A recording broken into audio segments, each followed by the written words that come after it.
Oke, shalom, selamat pagi semuanya. Bersyukur, berterima kasih pada Tuhan pagi hari ini.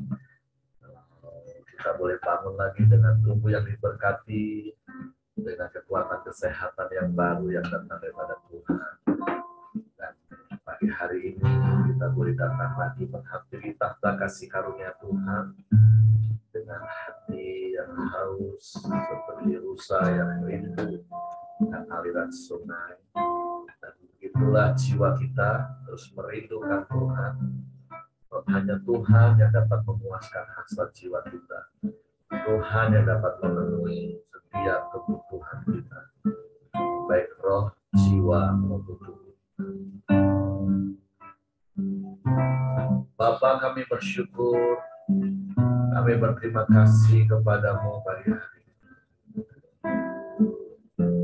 Terima kasih buat sepanjang malam kami boleh istirahat, kami boleh tidur dengan nyenyak dalam perlindungan. Dan Engkau bangunkan kami lagi pagi hari ini dengan tubuh yang diberkati, dengan kekuatan kesehatan yang baru yang datang daripada Tuhan. Kami bersyukur sebelum kami beraktivitas di sepanjang hari ini. Kami boleh memulainya dengan kami datang bersyukur kepadamu, menaikkan pujian, penyembahan, pengagungan kepadamu, dengan belajar kebenaran firman.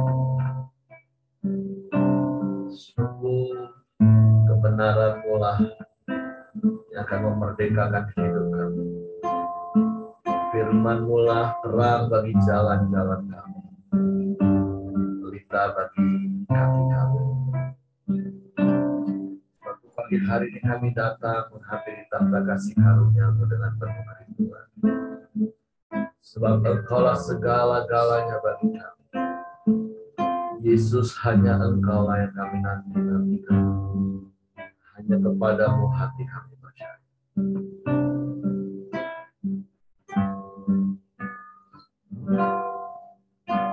Seperti rusa rindu, sungaimu jiwaku rindu Engkau.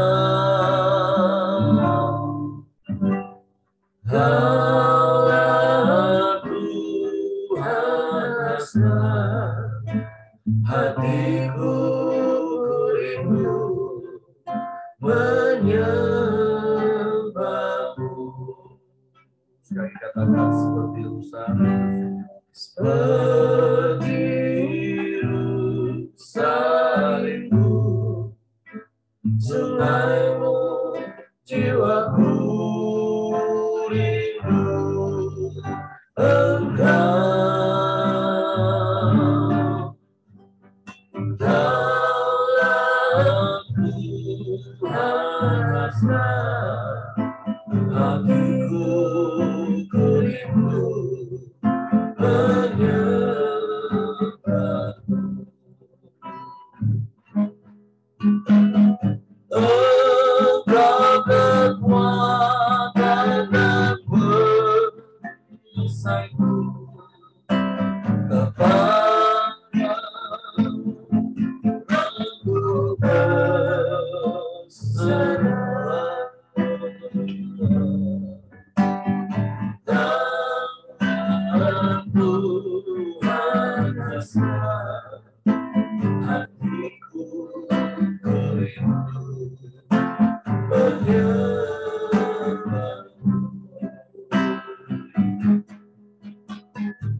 Kami selalu berdoa,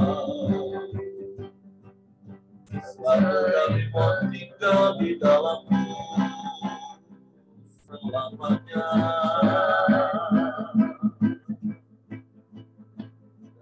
Firman-Mu tinggal dalam kami, Firman-Mu menguasai hidup kami, Firman-Mu yang mengendalikan segala yang terjadi dalam hidup kami.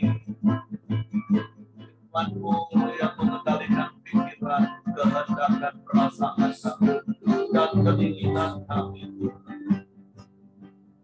Sehingga hidup kami selaras dengan Firman-Mu. Hidup kami berpadanan dengan Firman-Mu. Sebab Kau segalanya bagi kami, Tuhan.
batuku, pertahanan tentang bentengku, kau perisai yang teguh. Haleluya, haleluya, haleluya, haleluya. Haleluya, haleluya, haleluya. Haleluya.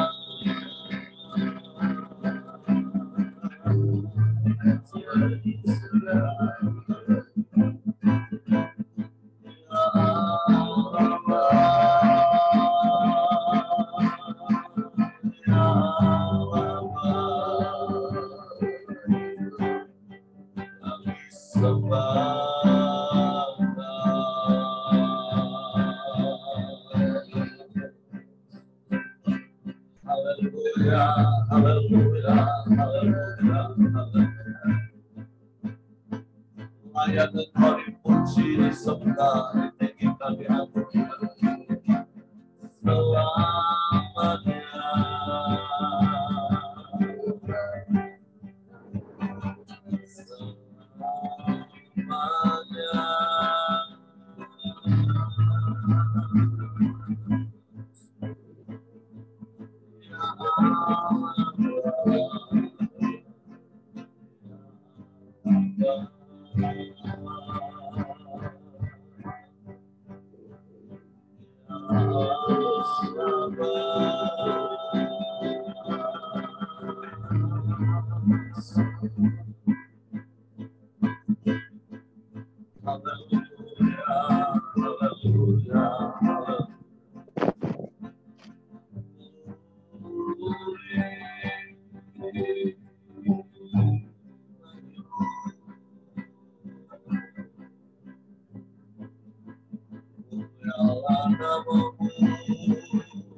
Engkaulah segala-galanya bagi kami,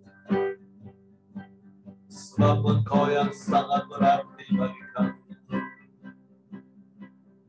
Tidak ada yang seperti-Mu, tidak ada yang lain selain Engkau. Yesus Tuhan, Yesus Tuhan.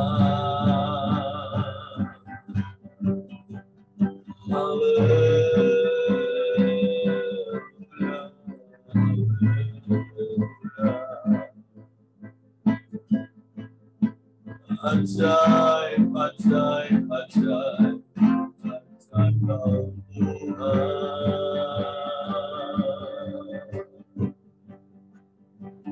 Haleluya.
Kepadamu hati kami percaya,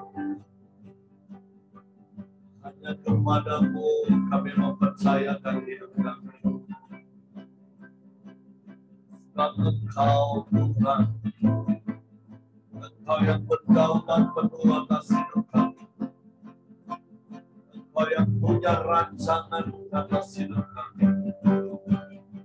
Kami mau terus berserah hanya kepadamu. Haleluya, haleluya, haleluya. Sebab aman di dalam-Mu Tuhan,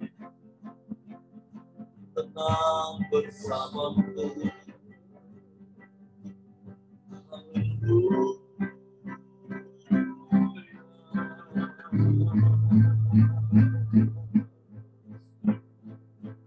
Kami tetap percaya kepada-Mu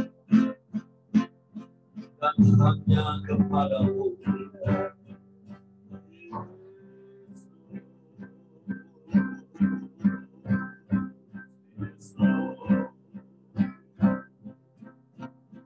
Hatiku percaya,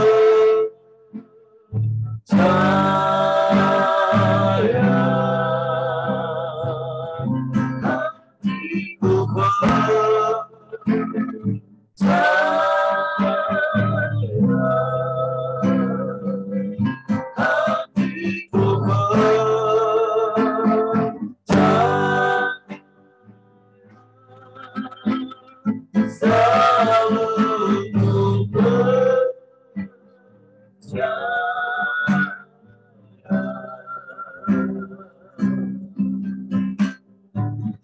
saat kami tak melihat jalan-Mu, kami tetap percaya. Saat ku tak melihat jalan-Mu, saat ku tak mengerti rencana-Mu, tetap memegang janji-Mu. Pengharapanku hanya padamu. Hatiku percaya,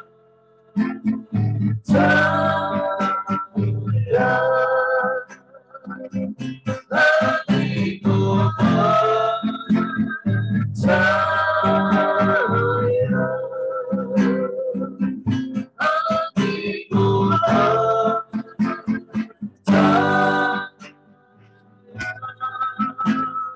selalu ku percaya.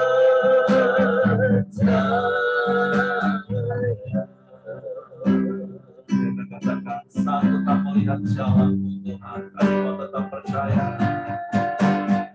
Saat ku tak melihat jalan-Mu, saat ku tak mengerti rencana-Mu, namun tetap ku pegang janji-Mu. Pengharapanku hanya padamu. Amin. Hatiku percaya,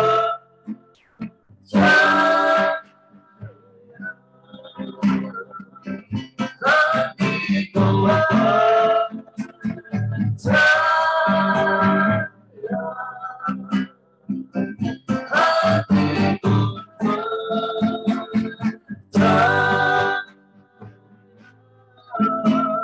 selalu ku percaya. Hatiku percaya, hatiku percaya.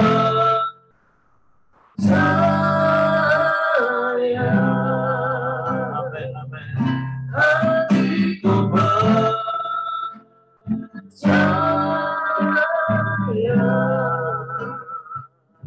hatiku percaya, selalu ku percaya,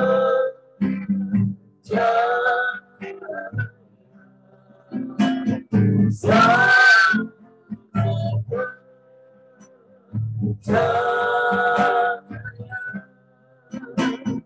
selalu ku percaya.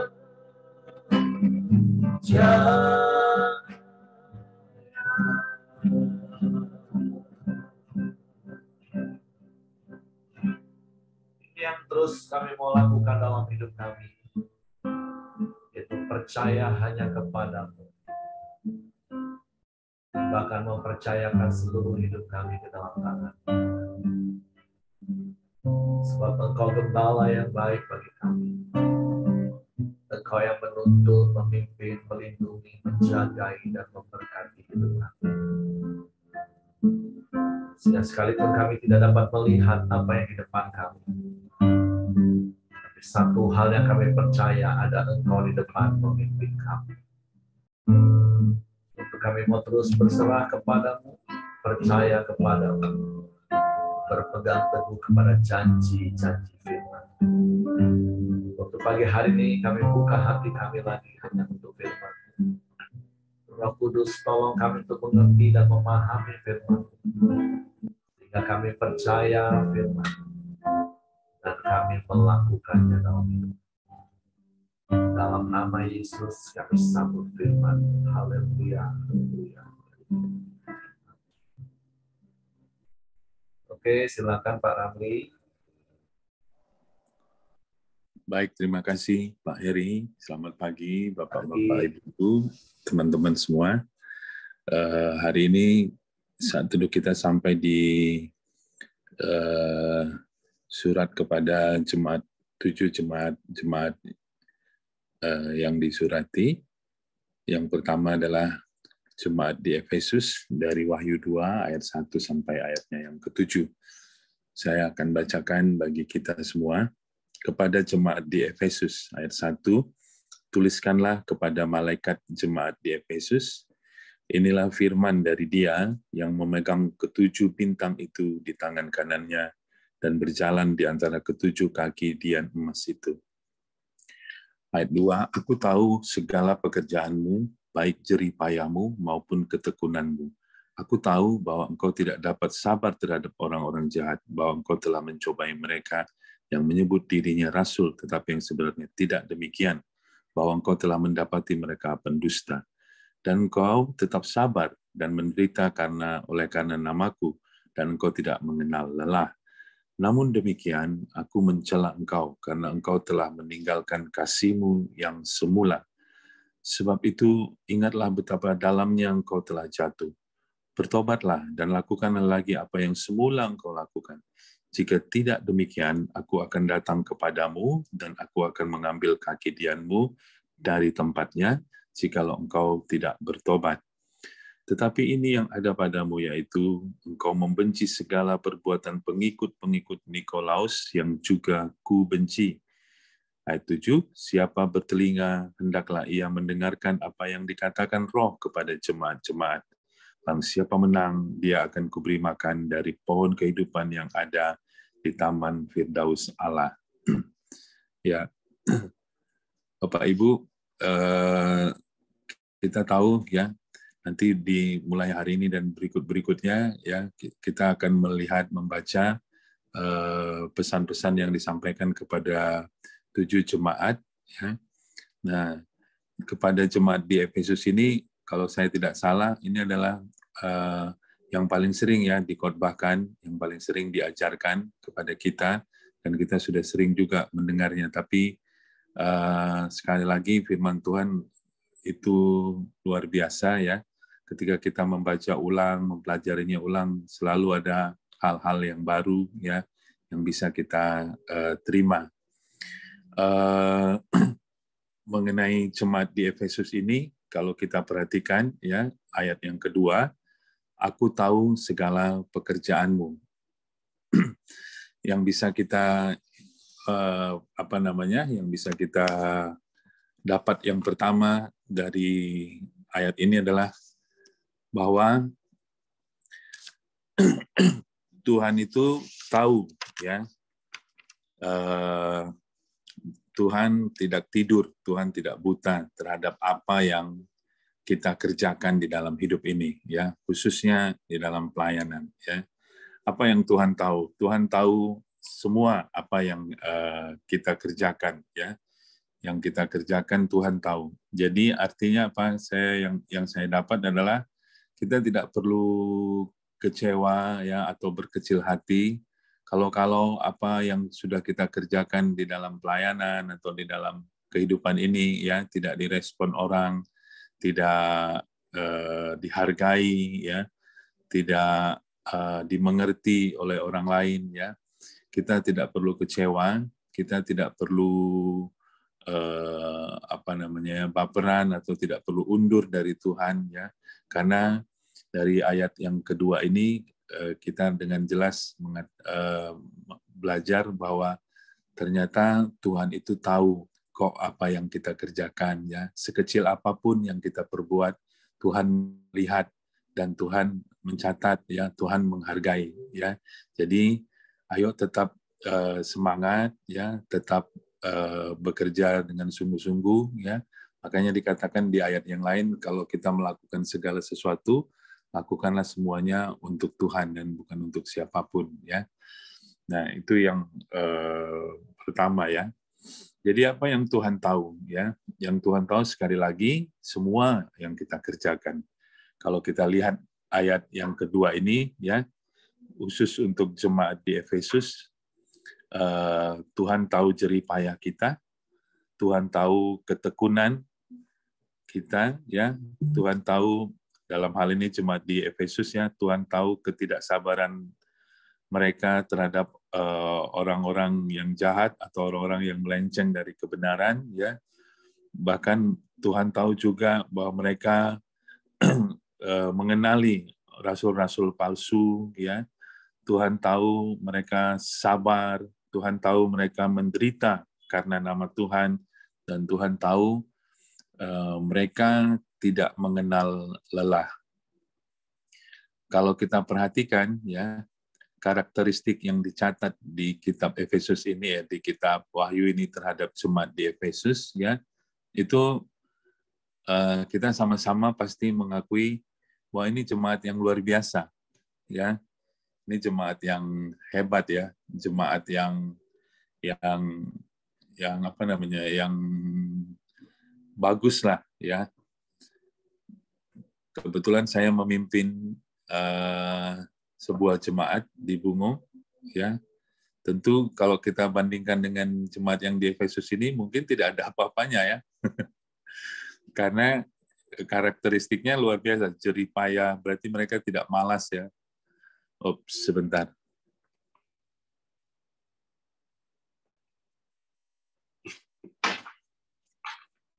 Nah,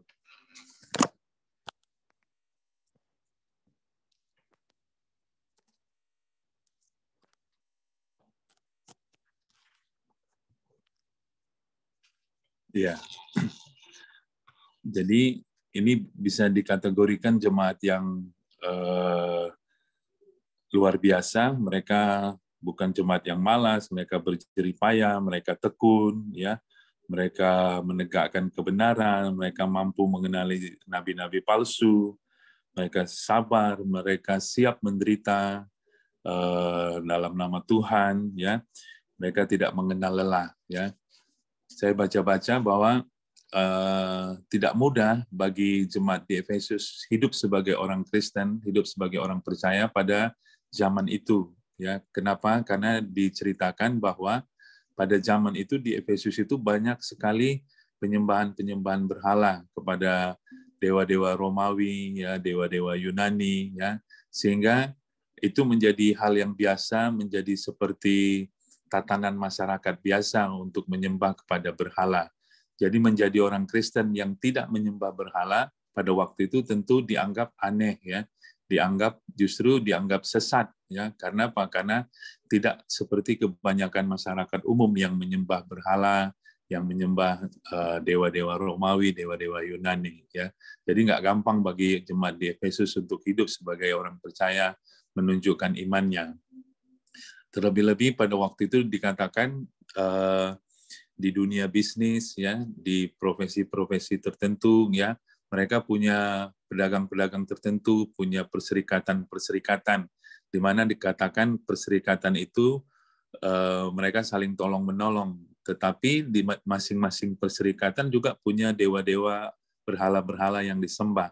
Sehingga kalau tidak melakukan penyembahan berhala, ya mereka otomatis tidak ditolong dalam bisnisnya, tidak ditolong dalam perdagangannya, ya, dalam pekerjaannya, ya.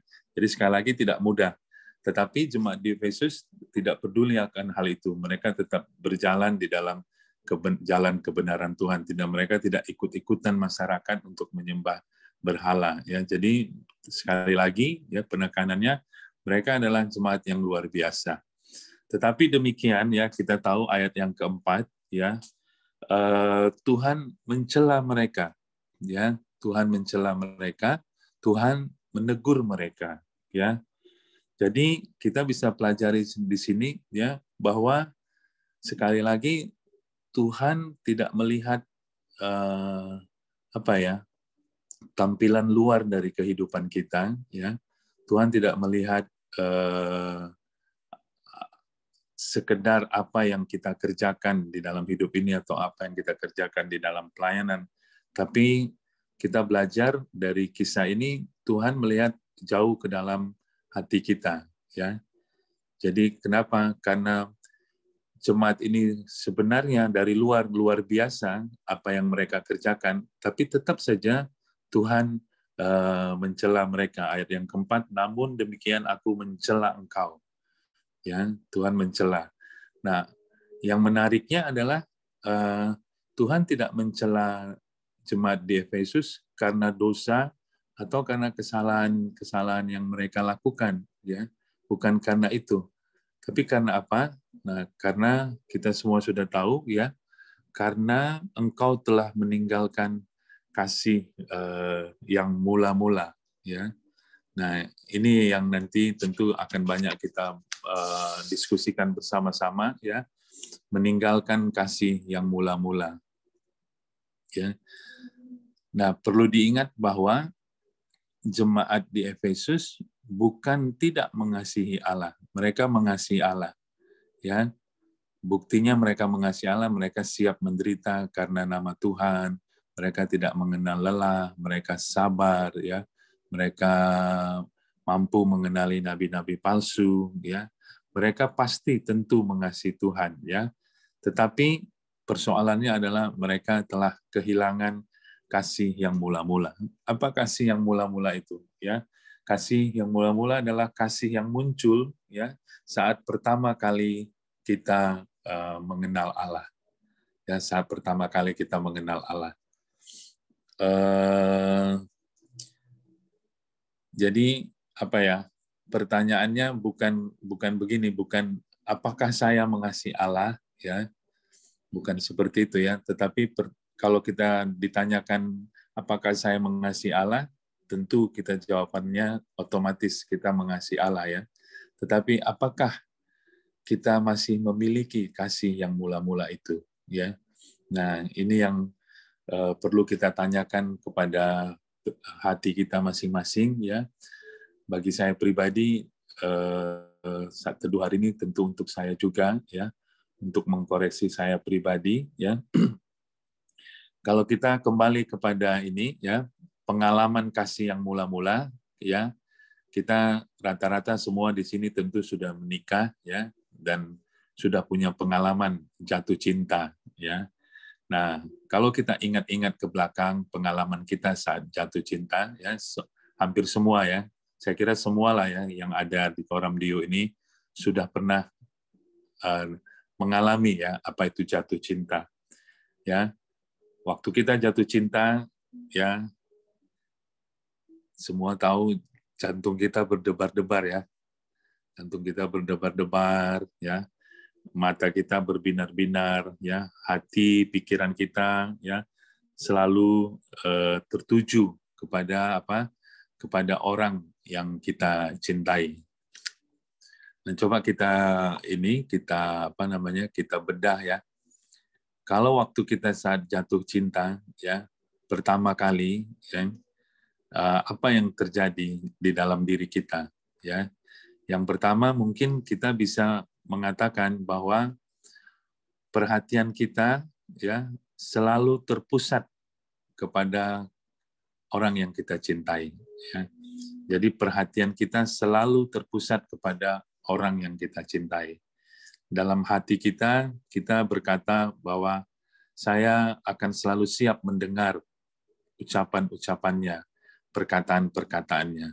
Saya akan selalu siap memahami ya isi pikirannya, jalan pikirannya, ya. Karena semua ucapannya penting bagi saya.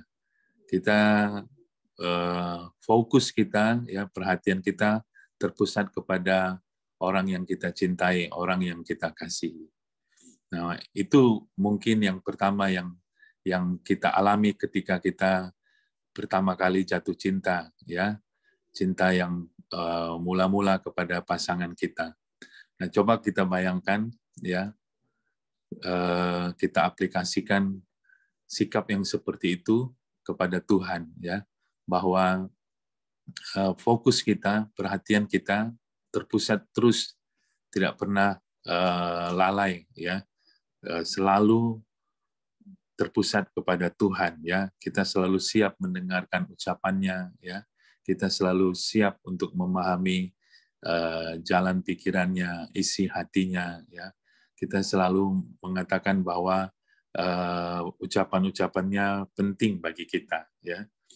Yang kedua, tentu kalau kita sedang jatuh cinta pada waktu itu, ya, kita pasti selalu berusaha untuk menyenangkan hati kekasih kita atau pasangan kita, ya. Artinya apa? Kita berusaha membuat kekasih kita itu bahagia, senang, ya, dengan segala cara, ya, dengan memberikan hadiah-hadiah kecil, pemberian-pemberian, dan tentunya tidak ada niat di dalam diri kita untuk menyakiti hatinya. Itulah kasih yang saat kita jatuh cinta, ya. Nah, kalau kita aplikasikan kepada Tuhan, tentu kita bisa cek hati kita, apakah hari-hari ini, ya, di dalam hati kita selalu punya niat untuk menyenangkan hati Tuhan, dan tentu tidak ingin menyakiti hatinya, ya.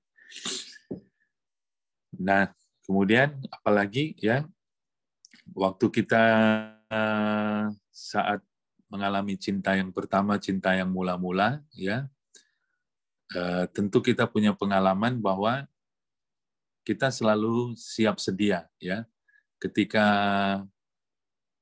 pasangan kita membutuhkan kita, ya, kita selalu siap sedia, ya, walaupun mungkin kita sibuk, walaupun kita sebenarnya tidak begitu punya banyak waktu, tetapi kita selalu memprioritaskan waktu, ya, untuk bersama pasangan kita, untuk siap sedia, ya, kepada pasangan kita. Jadi hal-hal seperti itulah yang mungkin kita bisa kenang kembali, ya, untuk kita bisa kita aplikasikan hari-hari ini kepada Tuhan, apakah cinta yang mula-mula itu, kasih yang mula-mula itu masih ada di dalam diri kita, ya.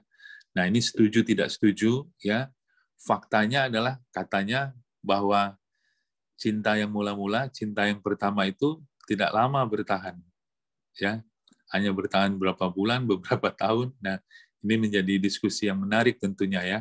Menariknya adalah kenapa mungkin yang menjadi apa sih yang menjadi penyebab sehingga kasih yang mula-mula itu apa namanya, ya, berangsur hilang di dalam kehidupan kita, ya. Tentu ini bisa menjadi diskusi yang panjang, diskusi yang menarik bagi kita, ya. Tapi saya akan tutup dengan penutupnya di dalam perikop ini.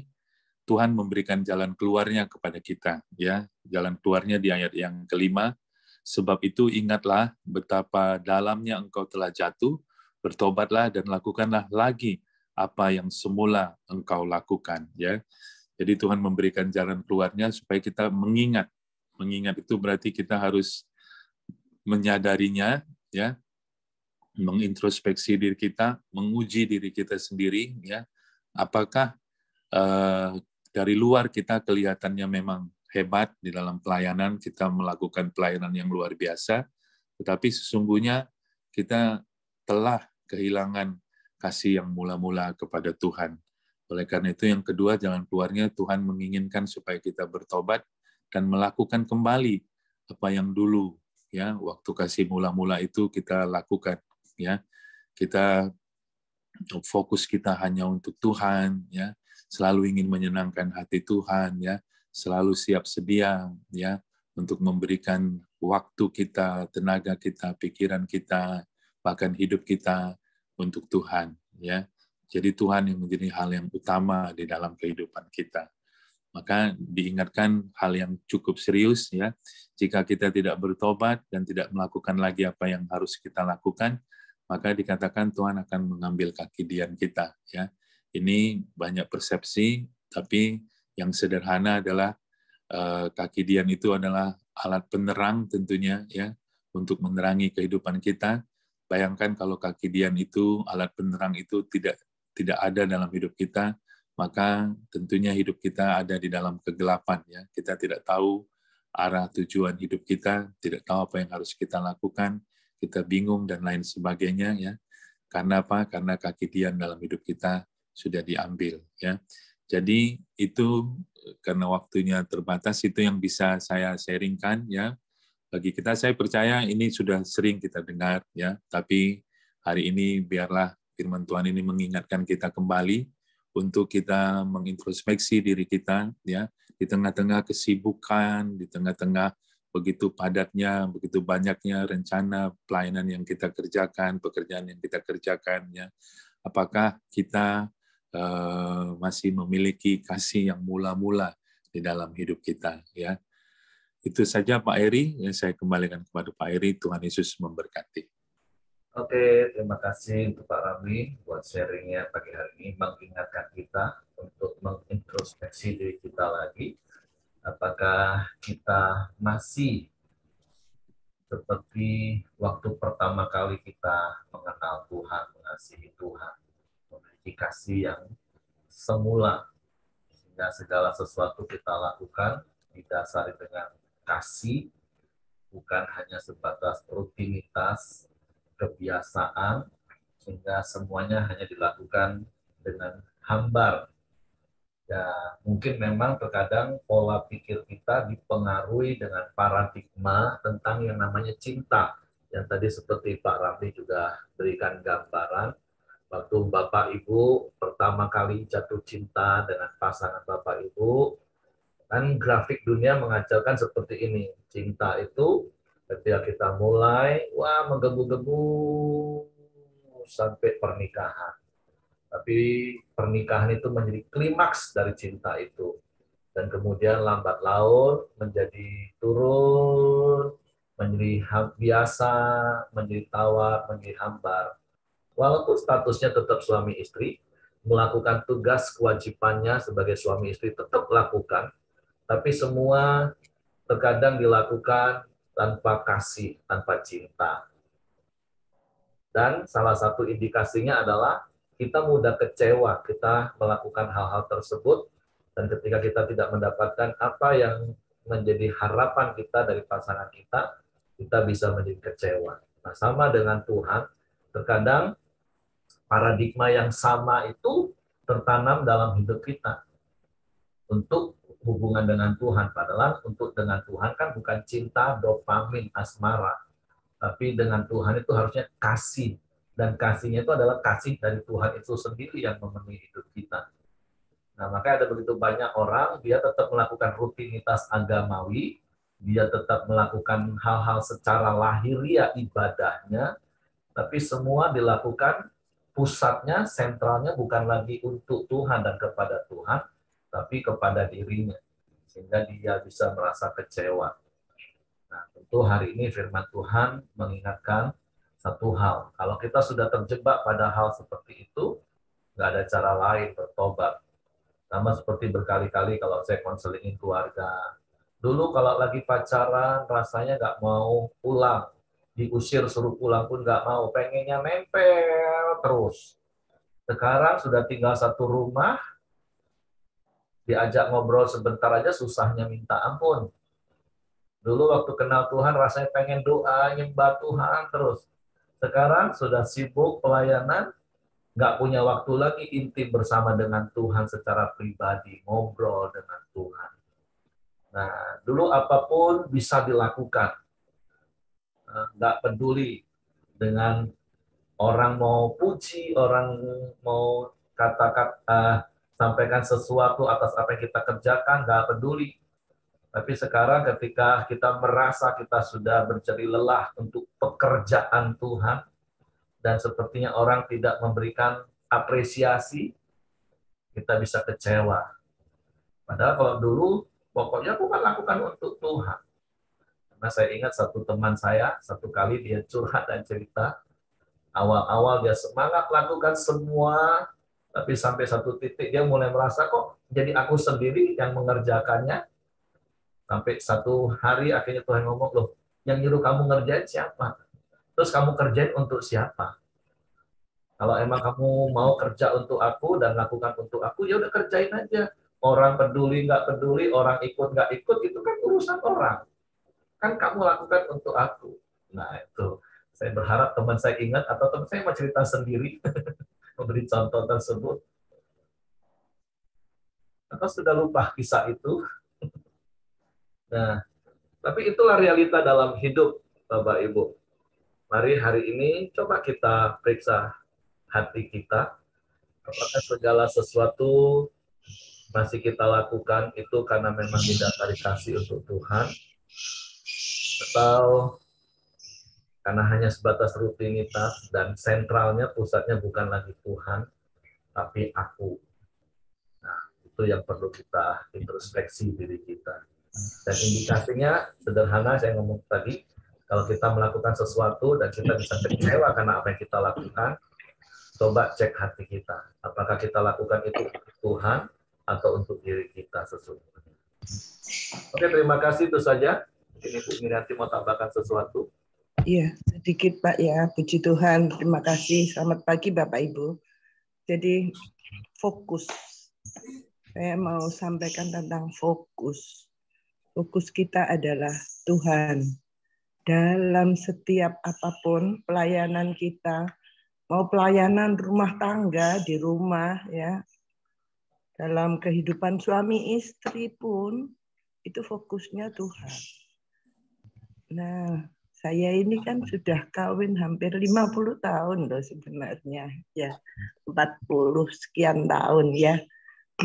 Jadi juga dalam pelayanan, Bapak Ibu, itu fokus. Fokus yang terutama, yaitu Tuhan. Tuhan sendiri kan kita tahu ya, Tuhan sendiri dicobai oleh iblis mengenai makanan, kebutuhan sehari-hari ya, mengenai harta benda dan mengenai tahta. Nah, itu juga dalam pelayanan di Surabaya ada gereja yang sangat besar. Tapi hancur Bapak Ibu ya, karena ya harta, kuasa, tahta ya, dan wanita. Kayaknya itu tetap deh kita harus hati-hati. Fokus kita untuk Tuhan. Fokus kita Tuhan itu sendiri. Dalam setiap langkah hidup kita, dalam setiap apa yang kita lakukan, mau kehidupan suami istri, melayani suami, suami kepada istri, cintanya itu harus tetap fokus. Semuanya itu kita memandang Tuhan. Gitu.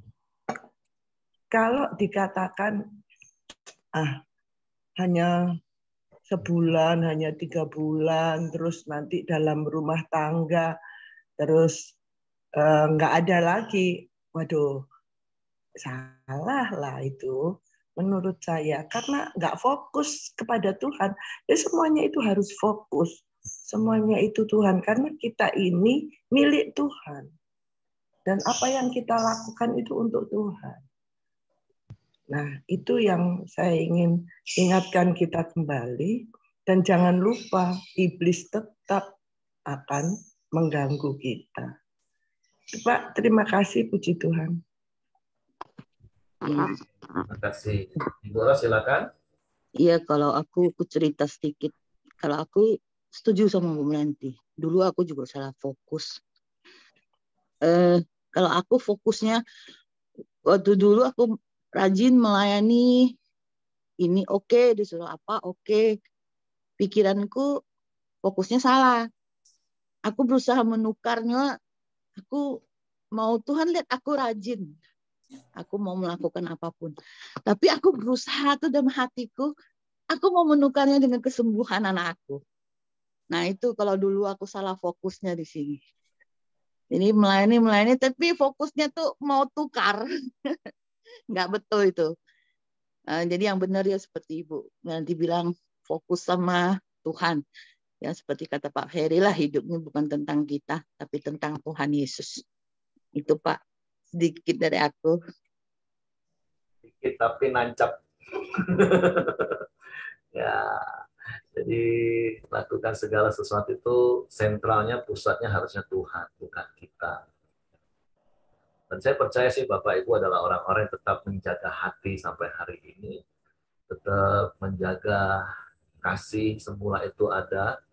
Dan tentu seperti tadi Pak Ramli atau Ibu Priyanti juga tadi sampaikan, iblis akan terus berusaha menggocok kita untuk mengalihkan pandangan kita. Ya, jangankan kita, Yohanes Pembaptis juga sempat hampir-hampir ya mulai merasa kecewa. Dia fokusnya mulai kepada dirinya karena kondisi kok nggak seperti apa yang dia bayangkan ya.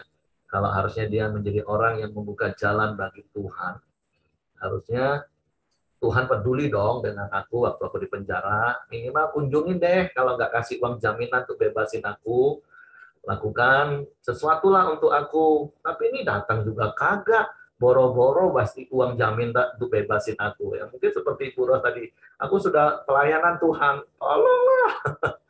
Nah, sampai hal seperti itu, yuk kita terus jaga hati kita. Seperti itu. Apapun yang kita lakukan, lakukan untuk Tuhan. Oke, Pak Yosia mau tambahkan sesuatu atau jadwal doanya Pak Yosia? Iya, jadwal doa, Pak. Oh, oke ya. Kalau tidak ada yang mau menambahkan, jadi sekali lagi, mari sepanjang hari ini kita introspeksi diri, periksa hati kita, apakah kita masih tetap, dan doa saya, kita tetap memiliki kasih yang semula itu. Semangat. Oke, silakan Pak Yosia. Baik, mari kita bersepakat berdoa bersama. Bapa di dalam surga, Allah yang maha baik, Tuhan yang kami kenal dalam nama Tuhan Yesus Kristus, terima kasih Bapa untuk pagi yang luar biasa ini ya Bapa. Kami diingatkan kembali bagaimana kami harus melayani ya Bapa. Bapa, biarlah kami fokus kepadamu, kami fokus kepada jiwa-jiwa, tidak fokus kepada diri kami ya Bapa. Bapa di dalam surga, terima kasih untuk segala sesuatu yang boleh kami terima pada pagi hari ini, supaya kami benar-benar mengasihi Engkau ya Bapa. Kami kembali melihat bagaimana pelayanan yang sudah kami lakukan. Kami mengasihi sesama kami seperti Engkau ya Bapa, seperti isi hatimu ya Bapa. Terima kasih Bapa. Kami juga mau berdoa untuk Pak Ramli yang sudah menyampaikan firman Tuhan. Engkau berkati ya Bapa, Engkau urapi ya Bapa, Engkau tambahkan kasih karunia-Nya ya Bapa, Engkau berkati juga keluarganya, pekerjaannya, apapun yang dikerjakan ya Bapa. Semua pelayanan supaya Engkau berkati ya Bapa. Terima kasih Bapa. Kami juga mau berdoa untuk kami setiap yang ada di sini, supaya Tuhan juga tetap pelihara kami, baik di dalam segala kegiatan kami, di dalam pelayanan kami, biar kami semua fokus kepada Engkau ya Bapa. Kami fokus kepada jiwa-jiwa ya Bapa. Terima kasih Bapa, kami juga mau berdoa untuk bangsa dan negara kami. Kami berdoa supaya pemimpin yang ada di negara kami itu boleh memimpin dengan didasarkan takut akan Engkau. Berkati juga perekonomian kami. Kondisi yang kondusif selalu ada di dalam negara kami ya Bapa. Berkati untuk semua hasil bumi yang ada di Indonesia ini ya Bapa. Supaya kami boleh mengelola, kami boleh mengambilkan manfaat dari semua yang ada yang Kau berikan ya Bapa. Terima kasih Bapa. Kami sepakat berdoa untuk saudara-saudara kami kalau saat ini ada yang kurang sehat, mereka yang ada dalam segala masalah ya Bapa, biar Kau tetap menjadi Tuhan dan menjadi prioritas di dalam hidup kami. Biar kami juga memiliki hati, kami boleh menjangkau orang-orang yang ada di dekat kami ya Bapa, supaya orang bisa mengenal Engkau dengan lebih baik lagi ya Bapa. Terima kasih Bapa. Kami mau sepakat untuk sama-sama berdoa Bapa kami. Bapa kami yang ada di surga, dikuduskanlah nama-Mu, datanglah kerajaan-Mu, jadilah kehendak-Mu di bumi seperti di surga. Berikanlah kami pada hari ini makanan kami yang secukupnya, dan ampunilah kami akan kesalahan kami, seperti kami juga mengampuni orang yang bersalah kepada kami. Dan janganlah membawa kami ke dalam pencobaan, tetapi lepaskanlah kami daripada yang jahat. karena Engkaulah yang empunya kerajaan dan kuasa dan kemuliaan sampai selama-lamanya. Pak Dr. Ramli, silakan tutup dalam doa, Pak. Bapa, kami bersyukur, kami berterima kasih buat persekutuan kami pada pagi yang indah ini. Kami bersyukur Tuhan, kami telah memuji, memuliakan nama Tuhan, kami telah sharing kebenaran firman-Mu. Biarlah kami sekali lagi diingatkan untuk kami boleh mengintrospeksi diri kami, untuk menguji diri kami, untuk melihat kedalaman hati kami. Biar kami tidak pernah kehilangan kasih kami yang semula kepada Engkau ya Tuhan. Terima kasih Tuhan, kami mau terus ada di dalam kebenaran firman-Mu. Kami percaya ketika kami mempraktekkan setiap kebenaran firman-Mu, maka Engkaulah yang memberkati seluruh kehidupan kami sepanjang hari ini. Kami mau serahkan hidup kami sepanjang hari ini ke dalam tangan Tuhan. Apapun yang kami kerjakan, apapun yang kami lakukan, apapun Tuhan yang kami rencanakan, semua ada di dalam kasih karunia Tuhan, dan Tuhanlah yang memberkati setiap pekerjaan kami. Terima kasih Tuhan, kami mau tutup ibadah kami pada pagi ini dengan menerima berkat yang daripada-Mu, yaitu berkat kasih karunia daripada Allah Bapa, damai sejahtera daripada Tuhan Yesus, serta persekutuan yang manis bersama Allah Roh Kudus, menyertai kami hari ini sampai selama-lamanya. Di dalam nama Tuhan Yesus kami sudah berdoa dan mengucap syukur. Haleluya. Amin.